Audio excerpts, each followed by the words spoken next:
Ouais, on parle de l'alcool là. L'alcool, le cannabis, le CBD, la caféine, la cocaïne, la MDMA, le lysanphète, l'ecstasy, ce que vous voulez. Il y a rien. Là, c'est des concepts de DBT aussi hein, qu'on mobilise. Il y a rien qui soit intrinsèquement bon ou mauvais.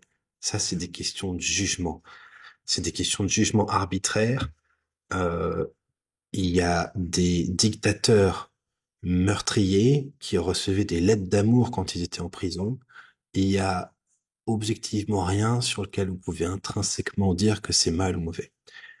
Moi, ce que je vous conseille et ce que les patients doivent arriver à faire pour ceux qui n'ont pas la chance de pouvoir le faire naturellement, c'est au lieu de dire ça c'est bien, ça c'est pas bien, ça c'est bête, ça c'est malin, ça c'est débile, machin, c'est dire est-ce que c'est efficace ou pas.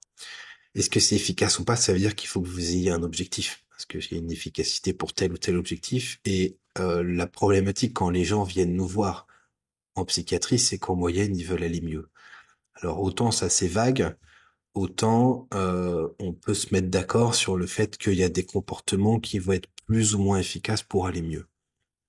Moi, j'ai honnêtement rien contre les scie sauteuses. Je m'en sers pas personnellement parce que je suis maladroit et je sais que ça va mal se passer.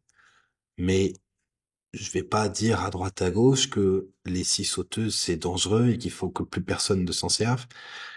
Avec les consommations de produits comme l'alcool, etc., c'est la même chose.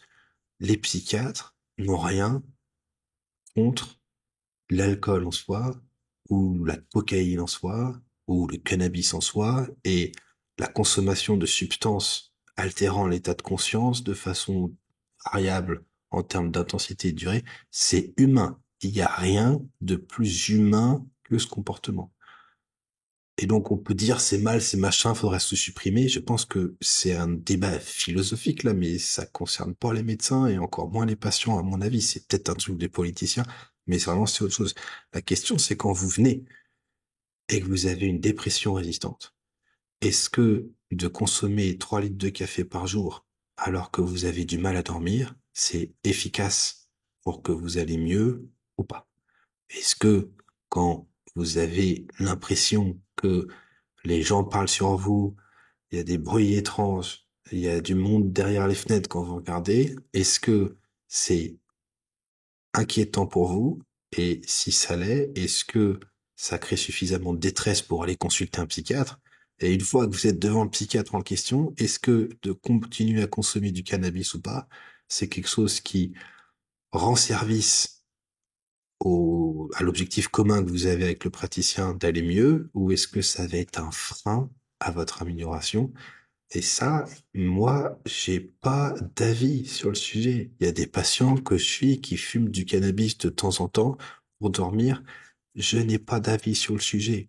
Je, je suis dressé pour ne pas aimer ça, parce qu'on passe nos études à nous dire c'est pas bon, c'est pas bon, c'est pas bon, c'est pas bon. Mais je le redis, enfin, il y a rien qui soit intrinsèquement bon ou mauvais, hein. Alors, si vous voulez rester en vie, de consommer de l'arsenic, c'est pas le truc le plus efficace. Mais ça dépend de la dose, de la fréquence, machin. Enfin, c'est vraiment plus compliqué. Du coup, moi, j'insiste parce que souvent les patients, ils arrivent et ils disent, vous allez m'engueuler, mais j'ai consommé ça, ou j'ai arrêté mon traitement, ou j'ai machin. Mais j'engueule personne. C'est pas le sujet, là. Le sujet, c'est, il y a des gens, je leur file un médoc, et ben, en fait, ça leur réussit pas du tout, et ils arrivent et disent, j'ai arrêté et je me sens mieux. Et ben, écoutez, c'est le jackpot. Pour le moment, c'est le jackpot. Il y a des gens qui consomme de l'alcool, pour le moment, ça pose pas de soucis, et si ça continue à pas poser de soucis, eh ben c'est très bien. Par contre, si vous arrivez et que vous consommez 8 bières par jour, et que vous dites au psychiatre, écoutez, je vais pas mieux, je dors pas bien, j'ai des problèmes de mémoire, le psychiatre va finir par un moment ou un autre par questionner ce comportement et se demander est-ce qu'il est efficace dans notre objectif et quel objectif on a, si l'idée c'est de retourner au boulot, est-ce que de consommer de l'alcool dans ces quantités, c'est quelque chose qui nous sert ou pas. Et là, c'est quelque chose que vous répondrez avec lui.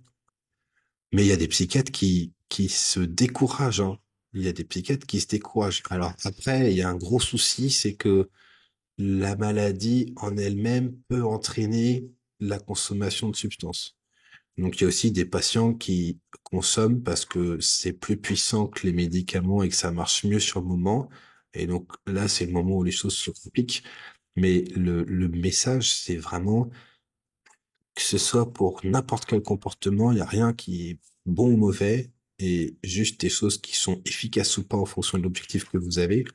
Et ça, c'est des trucs qui doivent être discutés avec le psychiatre. Il y a des fois où les gens disent, mais sans ça, je dors pas. Et du coup, le psychiatre, il met la sauce niveau somnifère et ça permet de tasser les choses. Mais personne n'est là pour vous engueuler. Et si vous vous sentez engueulé là-dedans, ben dites-le au psychiatre. Il y a des fois des psychiatres qui vous répondront, ah ben c'est pas que je vais vous engueuler, c'est que je me sens découragé, je me sens impuissant, ça me plaît pas. Et hop, c'est l'ouverture d'un dialogue qu'il y avait peut-être pas avant, quoi. Mais il faut se défaire de ce raisonnement de c'est pas bien, j'ai honte, ou c'est pas quoi, que ce soit dans l'alcool ou dans le reste.